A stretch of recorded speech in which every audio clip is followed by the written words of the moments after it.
ગુજરાત હવે છે અગત્યના સમાચાર।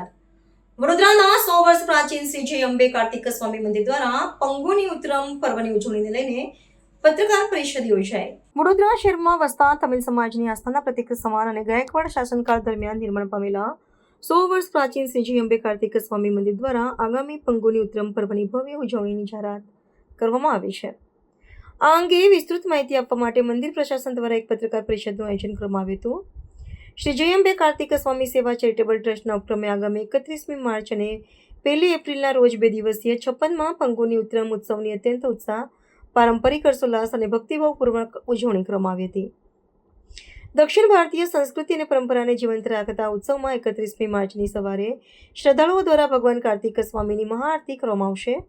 ત્યારબાદ 1 એપ્રિલથી વહેલી સવારે શહેરના ઐતિહાસિક સુરસાગર તળાવ ખાતેથી ભગવાન મુરુગનની એક વિશાળ અને ભવ્ય કાવડ યાત્રાનો પ્રારંભ થશે। આ પવિત્ર યાત્રામાં ભક્તો દૂધના કળશ અને કાવડ ધારણ કરીને જોડાશે। દક્ષિણ ભારત અને કેરળના પરંપરાગત વાદ્યો જેવા કે નાદ સ્વરમ અને ચંડી મેલમના સુમધુર નાદ સાથે આ યાત્રા શહેરના વિવિધ માર્ગો પરથી પસાર થઈને સમગ્ર વાતાવરણને ભક્તિમય બનાવશે। વડોદરામાં છેલ્લા 5 દાયકાથી પણ વધુ સમયથી આ ઉત્સવની અવિરત અને સફળ ઉજવણી કરવામાં આવી રહી છે, જે ગુજરાત અને દક્ષિણ ભારત વચ્ચેના સાંસ્કૃતિક સમન્વયનું ઉત્તમ ઉદાહરણ પૂરું પાડે છે। ગાયકવાડ સરકાર દ્વારા ફાળવવામાં આવેલી જગ્યા પર નિર્મિત આ મંદિર આજે તમિલ સમાજ માટે સામાજિક એકતા અને ધાર્મિક આસ્થાનું મુખ્ય કેન્દ્ર બની ગયું છે।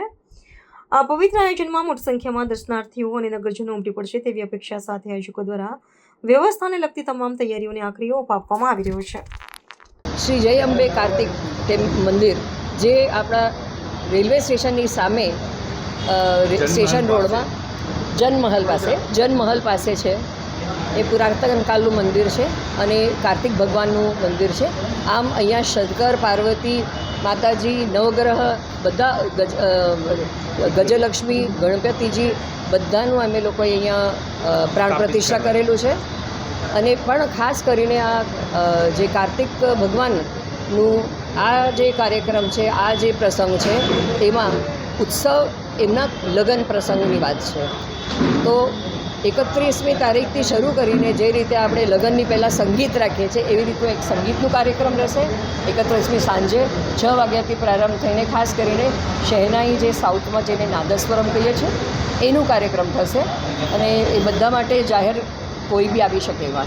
અને બીજે દિવસે સવારે કાવડ યાત્રી થશે, સુરસાગરથી માંડીને અહીંયા આવતા લગભગ 11-11:30 સુધીમાં આવશે અને અહીંયા કાવડ યાત્રી જે દૂધ લઈને આવે છે એનું અભિષેક થશે।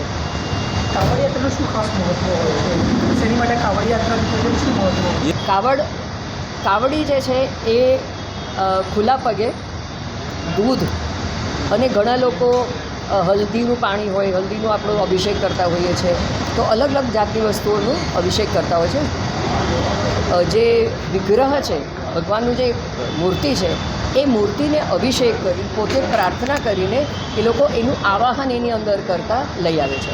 સાથે મારે એવી કહેવું છે કે અમે એક અલહ નામની એક વસ્તુ છે જેમાં ઘણા લોકો અલગ અલગ જાતના જે ભગવાનનું જે ત્રિશૂલ છે ને, ત્રિશૂલ જેવું જેને બેલ કહીએ છીએ, એનું જાતની જગ્યા પર શરીરમાં એને શું કરે છે, લગાડીને એને આખું આમ શરીરની અંદર પિન જેવું હોય છે, એનાથી આખા શરીર ઘણા લોકો 101 કરે, 108 કરે, કોઈ 2 કરે, કોઈ 4 કરે, તો એ જોવામાં આપણને બહુ બીક લાગે, પણ સાથે સાથે જે ભક્તિ ભાવથી જે કરતા હોય છે ને એ કરવાવાળા ખાસ સાઉથી એક વ્યક્તિ આવે છે, એ જ કરી શકતા હોય છે। કેટલા વર્ષથી થાય છે? અહીંયા આ 56મું વર્ષ છે, અહીંયા 56મું વર્ષ છે, બાકી આ તો વર્ષોથી ચાલે છે, 500,000 વર્ષથી ચાલે છે। એ પ્રથા બરોડાની અંદર 56મું વર્ષ આ મંદિરમાં। મારું પરિચય, હું ડૉક્ટર નંદિની કન્નન, MS યુનિવર્સિટીમાં હું એસોસિએટ પ્રોફેસર છું અને મંદિર સાથે લગભગ 15 વર્ષથી સંકળાયેલી છું અને અમે બધા ભક્તો છીએ।